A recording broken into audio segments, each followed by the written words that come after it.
দর্শক, এই মুহূর্তে আছি চট্টগ্রামের ঐতিহাসিক একটা স্থান। এটি হচ্ছে কালুরঘাট সেতু। একদিকে রেল লাইন, এক পাশে গাড়ি চলাচলের জায়গা।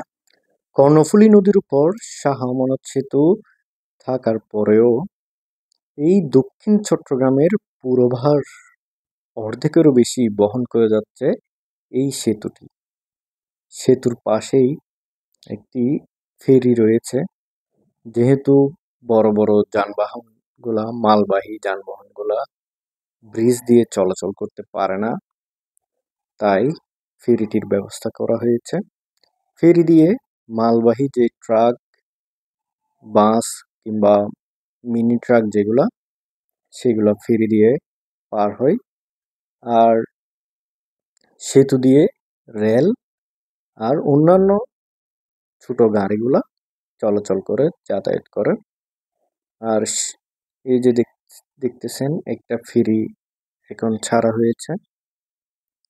ফেরিতে অনেকগুলো মালবাহী ট্রাক আছে। যেহেতু বোয়ালখালী উপজেলাটি শহরের খুব কাছেই, জাস্ট নদীর ওই পারে, সেখানেও কিন্তু অনেক মিল ইন্ডাস্ট্রি গড়ে উঠেছে। অনেক মানুষের যাতায়াত এই পথ দিয়ে প্রতিদিন। আর সেই সাথে কর্ণফুলী নদীর এই যে মনোমুগ্ধকর দৃশ্য, দেখতেও কিন্তু দারুণ, মানে খুব ভালো লাগে। আর প্রমত্তা এই কর্ণফুলী নদীর উপর এই সেতুটি দেখতেছেন, এটি নির্মিত হয়েছিল 1930 সালে, ব্রিটিশ আমলে। সেতুর উপর দিয়ে ট্রেনও চলে, আবার গাড়িও চলে। যখন ট্রেন যায় তখন দুই পাশেই গাড়ি বন্ধ থাকে। আর এই সেতুর নিয়ম হচ্ছে, এক পাশ দিয়ে গাড়ি চলবে, আবার 10 মিনিট এই পাশে বন্ধ থাকবে, ওই পার থেকে গাড়ি এদিকে আসবে। আর মানুষজন হাঁটার জন্য একটা ওয়াকওয়ে আছে।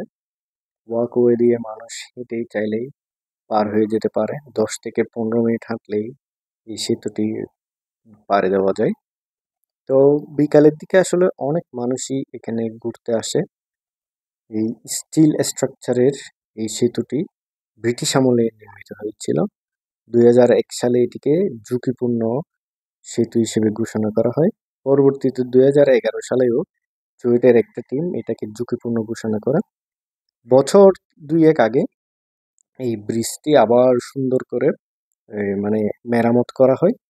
যেহেতু কক্সবাজার রেল লাইন নির্মাণ করা হয়েছে, মেরামত করে আবার যান চলাচলের জন্য উন্মুক্ত